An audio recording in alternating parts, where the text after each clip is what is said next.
Locked On Podcast Network and Odyssey present Locked On Sports Today. One of the best tight ends in NFL history has officially retired again. The Oklahoma City Thunder are the most interesting team in the NBA draft this year. And will Rob Gronkowski stay retired longer than Tom Brady did? I'm Peter Bukowski, starting your day with the can't-miss stories and biggest debates in sports. You're Locked On Sports Today. Searching all major sports. Found. Let's start with the biggest story. For the second time, Rob Gronkowski is calling it a career. And once again, we don't know how long this is going to last. We don't know if it's going to stick. Joining me now from Locked On Patriots, Mike Debate. And Mike, the reason we are having you on instead of the Bucs guys is because you watched Rob Gronkowski for most of his illustrious career. You watched him when he was at the peak of his powers, when he was arguably the most dominant tight end we have ever seen. For you, what will be the enduring memory of Rob Gronkowski? Well, I mean, you hit the nail on the head, Peter. I mean, this is one of the most physically gifted athletes I've ever had the opportunity to cover. And watching him from inception, coming in as a rookie from the University of Arizona and really honing into what was the most dominant tight end of his time, maybe the most dominant tight end we've ever seen in the NFL, is truly remarkable. I remember watching him in practice and seeing him go through progressions, and whether it was running a route or whether it was having a break or whether it was, making a catch or throwing a block, Rob always seemed to be in the right place at the right time, not by happenstance, by design, and just commanded the presence and the respect of all of his teammates. Of course, his sheer size, his physical, abilities definitely contributed to that. But it really was about more than that with Rob Gronkowski. He was truly one of the more intelligent football players I've ever watched. And he doesn't get a whole lot of credit for that, for his cerebral, presence, either on the field or even off the field. But Rob played the role well. He was truly one of the smartest guys I've ever covered on the field and off the field as well, which is where I believe his legacy will endure, especially up here in New England. Understanding that I don't need to get into the weeds of Gronk versus Tony Gonsolin or Antonio Gates or any of the greats all time, with the tight end conversations, the tight end pantheon and Mount Rushmore. We don't have to do that right now. I'm sure we can have that conversation after he unretires and then re-retires, because that's probably going to happen. But when you look at his impact on the Patriots dynasty, such that you think that it was one, most people agree that it was. He was there only for the second half of that run, really. And he missed some big games. He had injuries. He was not even on the field for one or two of those Super Bowls. So to what degree will you relate Gronk to the Tom Brady dynasty? To what degree will you associate those two?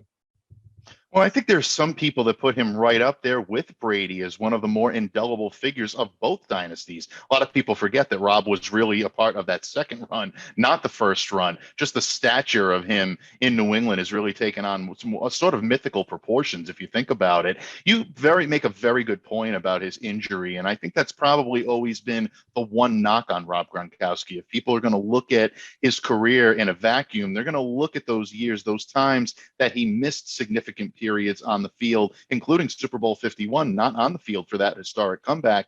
They're going to look at it and say, what might have been with Rob Gronkowski? Imagine if he had been healthy all that time, the numbers he could have put up, what he could have done here in New England. But at the same time, you also look at the contributions that he did make.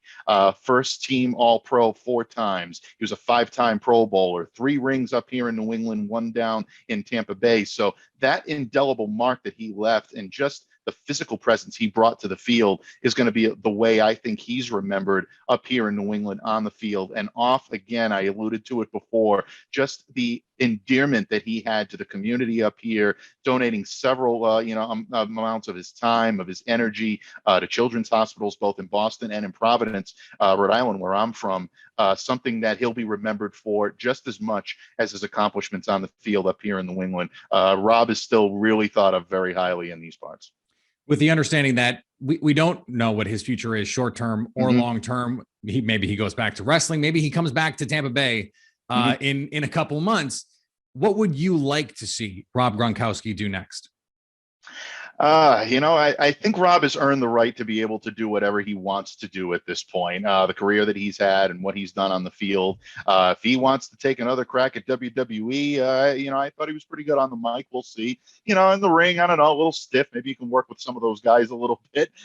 Get a ring rust out. And if he does end up coming back to Tampa Bay and make one more run of it, you can't rule it. You can't rule it out. I mean, Drew Rosenhaus himself said he wouldn't be surprised if Tom Brady called him mid-season, and he wouldn't be surprised if Rob took the call. So the kind of foundation has been laid for that a little bit, Peter. I think right now it's going to be up to what Rob wants to do. But whatever he does, he's going to do it with color. He's going to do it with style, as he's always done. It's just the way Rob Gronkowski rolls.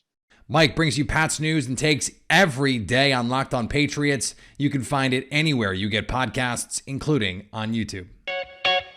Thanks for making Locked On Sports today your first listen. Coming up, they have the number 2 pick and multiple first rounders to play with after that. They are the most interesting team in this year's NBA draft, and they are the Oklahoma City Thunder. You know how our friends at Built Bar are always coming out with amazing new flavors? Well, this time, Built has truly outdone themselves with their new mud pie flavor. I had it yesterday. In fact, it is unbelievable. If I hadn't eaten it, I would not have believed it. This new mud pie flavor, they've got the mud pie bar and the mud pie puff. Not sure what mud pie tastes like? Well, if you're a chocolate fan, be seated, please. The new mud pie bar is rich whipped cream and chocolate mousse. Yes, chocolate mousse in a protein bar, smothered in 100% real chocolate and topped with cookies and cream crumble. And yet, they're able to keep it at only 150 calories with 16 grams of protein. This is unheard of, folks. This is just unbelievable. And again, I wouldn't believe it if I hadn't tasted it for myself. That's not just shtick. That's not just ad copy. I had this stuff, and I swear by Built Bars, especially this new flavor. What Built is able to do is truly unmatched with the protein, the collagen protein that absorbs more efficiently. Eat something that tastes good and is good for you. Go to Built.com and use promo code LOCKED15 to get 15% off your order. That's promo code LOCKED15 for 15% off at Built.com. The best player in the NHL played for the Toronto Maple Leafs this past season. Auston Matthews received the Hart Trophy as the NHL's most valuable player and the Ted Lindsay Award as the NHLPA's most outstanding player on Tuesday night. Matthews led the NHL in goals for the second straight year with 60. That also set a Maple Leafs franchise record and a single season record for most goals by an American-born player. He beat out the guy who many people believe is the best player in the game, Edmonton's Connor McDavid. As the investigation by the NFL into what they will do with Deshaun Watson drags on, attorney Tony Busby, who represents the more than 20 women accusing Deshaun Watson of sexual misconduct, said that the Browns quarterback has settled all but 4 of the lawsuits against him. Busby said that they are working through paperwork on those cases that, when completed, will see those lawsuits dismissed. It was noted that Ashley Solis, the first woman to file a lawsuit against Watson and to identify herself as a plaintiff, is not one of the cases that's settled. There is still no timeline for a decision by the NFL as to whether Watson violated the league's code of conduct, and no timeline for a potential punishment for any violations. John Wall has put the ball in the Houston Rockets' court. He opted into his $47 million player option, and of course, why wouldn't he? The Rockets have been seeking a trade that will ship Wall out of Houston, but if one does not materialize, they will work with Wall on a contract buyout. It will be for a lot of money. With Jalen Green and Kevin Porter Jr. in the fold, Wall had lost his starting spot, and both sides agreed a bench role wouldn't work for either side. Wall sat out the entirety of the 2021-2022 season in hopes of a trade, but nothing came of it. It's fair to wonder what the former All-Star has left in the tank after enduring multiple significant injuries, and what his value is at this point relative to what he costs. And on the diamond, Tony Gonsolin has been pitching so well for the LA Dodgers this year that he allowed the Cincinnati Reds to score twice, and his ERA went up. The Dodgers smoked the Reds, though, so those 2 runs meant very little. Well, it was a down game for Tony Gonsolin, at least by the standards he's set this year, but there was nothing down about the offense. What's up? It's Jeff from Locked On Dodgers. The Dodgers beat the Reds 8-2 to start this series. Gonsolin went 5 innings, allowed just 2 solo home runs. That was the only runs he allowed. His ERA does go up a tiny bit from 142 to, 158 maybe. Still pretty darn good, and he goes to 9-0 on the season. Better than anybody could have expected from him. He probably could have gone another inning, but they pulled him after 5 innings and 87 pitches. We'll talk a lot about the reasoning for that and what went into that decision for Dave Roberts on tomorrow's Locked On Dodgers. We'll also talk about the offensive explosion. 4 hits for Trey Turner. Freddie Freeman has everything but the homer for the cycle and drives in 5 runs. Home run for Will Smith. Basically, full team effort on offense. Everybody got involved. It was a lot of fun to watch. And, sometimes when your offense is struggling, all you need is that Reds pitching to wake things up. So hopefully this will be a big wake-up call for the Dodgers offense overall. But be sure to check out Locked On Dodgers first thing in the morning. We will have all the talk about this game and what it means going forward. So make us your first listen like you do every weekday morning. Jabari Smith is the favorite to go number 1 in the 2022 NBA draft, a minus 225 favorite, according to our friends at BetOnline. The Oklahoma City Thunder have the number 2 overall pick. They also have the 12 overall pick, so they hold the keys to the top of the draft, certainly in the lottery. Joining me now from Locked On Thunder, Rylan Stiles. And Rylan, when we look at that number 2 pick, that leaves them likely choosing between Chet Holmgren and Paolo Banchero. What do you think is the most logical choice for OKC in that pick? It seems as though Sam Presti and the Thunder will go with Chet Holmgren out of Gonzaga, just this incredible rim protector, and it seems like he's been their guy throughout this process. Of course, Sam Presti is known for zigging whenever you think he's going to zag, so maybe he pulls a trick out of his bag, but I think that it'll be Chet Holmgren, because if you're in Oklahoma City, you've got to take risk and chances in a small market, and the ceiling of Chet Holmgren is something we've never seen before in the NBA, and to win titles in a small market where you can't even get Pau Gasol to sign with you whenever you had 3 Hall of Famers on your team, you're going to need to get guys that reinvent the game and reimagine the game, and Chet Holmgren pairing with Josh Giddey and SGA can do just that. So I think that Chet Holmgren is a big swing and has a maybe lower floor than the rest of the top 3, but if it pays off and if you trust the Thunder developmental staff, which a lot of people do, then you can get a guy who can just change the game of basketball.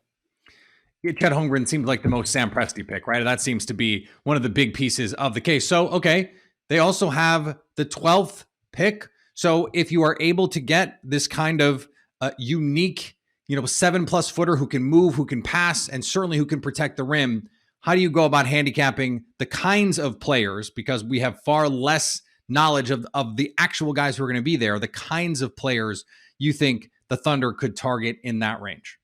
It'll be interesting to see what they do. There's been a lot of talk about them being aggressive and trading up from 12. And I think that trading up from 12, you'd have to go get a high ceiling guy again that you feel like could be a star in Jaden Ivey or Shaedon Sharpe.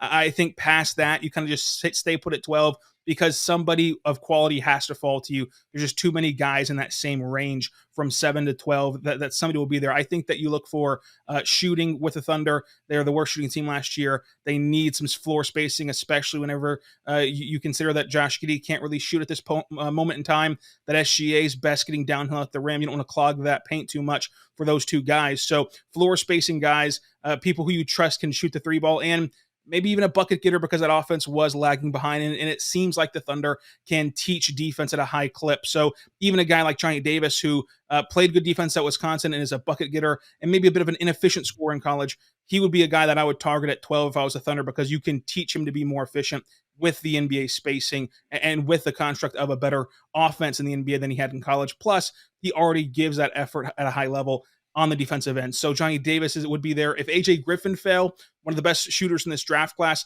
that'd be a great get at 12 for the Thunder. And then, of course, whatever happens with Shaedon Sharpe. I think that Shaedon Sharpe can be a superstar talent. And so if you walk away with Chet Holmgren and Shaedon Sharpe, it would be 2 massive swings, but it has a chance to be 2 grand slams. Who did you have at number 12 in the ultimate NBA mock draft? I took Johnny Davis out of Wisconsin. Again, a guy who can go create a bucket for himself. And the Thunder have lacked that on this team. I really only trust SGA to go get himself a bucket. I think that Josh Giddey can set teammates up.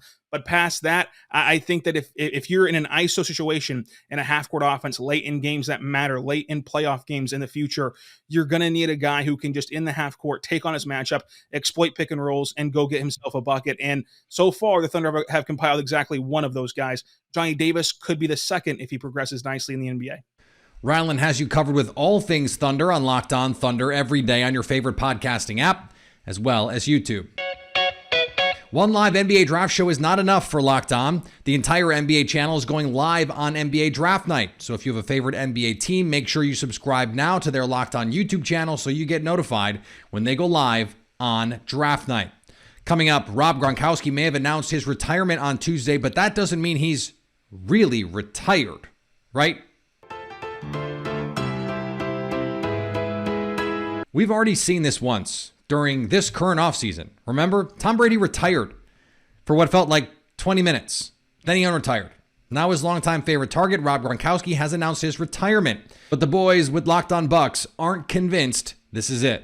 Listen, this is the complete opposite of what we've been saying all offseason, right? Like we have been saying Gronk is coming back. Like we had this feeling that Gronk was coming back. He was obviously staying in shape. You saw the Tampa Bay Lightning hype video and all those. He had the guns out and all that stuff. And you know, you just felt like it was just one of those things where Gronk probably about, July 10th or 12th or something like that would sign his contract and report for training camp and things would get rolling after that.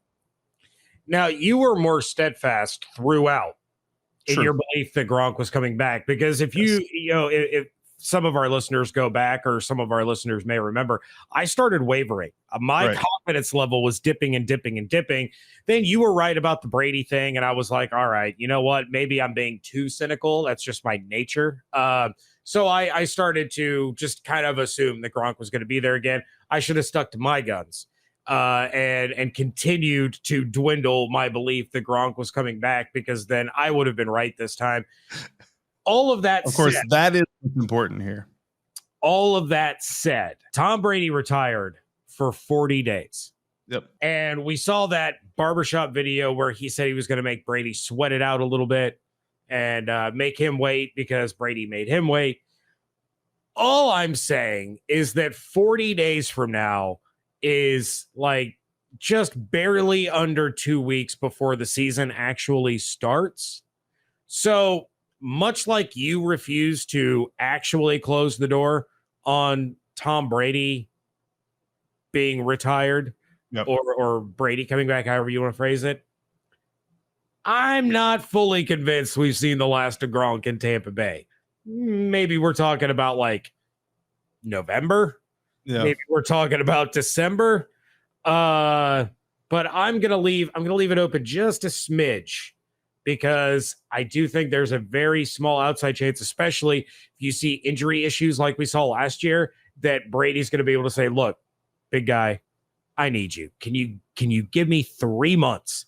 Can you give me 3 months to go win another Lombardi, and then we can both be done, and we'll be neighbors and we'll be besties, and I'll name my dog after you.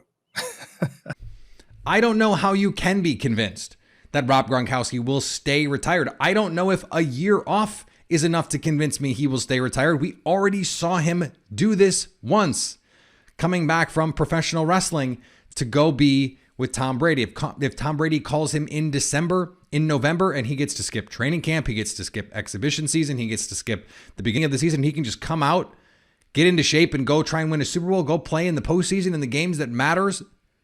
You don't think he's going to want to do that? Until we don't see him on the field for like 5 years, this is going to be like Brett Favre, where every year we're going to speculate, is he going to come back? The same is going to be true for Tom Brady, and it's going to be true for probably guys like Aaron Rodgers and others who were wondering, are they really coming back? We just had a whole conversation about, is Drew Brees coming back? The money is so high, and these guys are so dedicated to this stuff. And the winning matters so much, and it's so great when you win. How can you blame any of them for continuing to try and chase that feeling, that money, the camaraderie, the adulation, and the gratification that comes from being the best at something. I won't blame Gronk if he wants to come back. I won't. And finally, the broadcasting crew for Amazon Prime's Thursday Night Football just got a whole lot cooler. Ryan Fitzpatrick will join the pregame show, which includes Hall of Famer Tony Gonsolin and former NFL cornerback Richard Sherman. Amazon jumped out at me, Fitzpatrick told the New York Post, in terms of it is something that's fresh and new. It just made a lot of sense of what I was trying to get into. This Amazon Prime broadcast just got Fitz magical. I wish I had the shirt to open up with the bushy chest hair and the big beard and the sunglasses. I'm not nearly as cool as Ryan Fitzpatrick, sorry.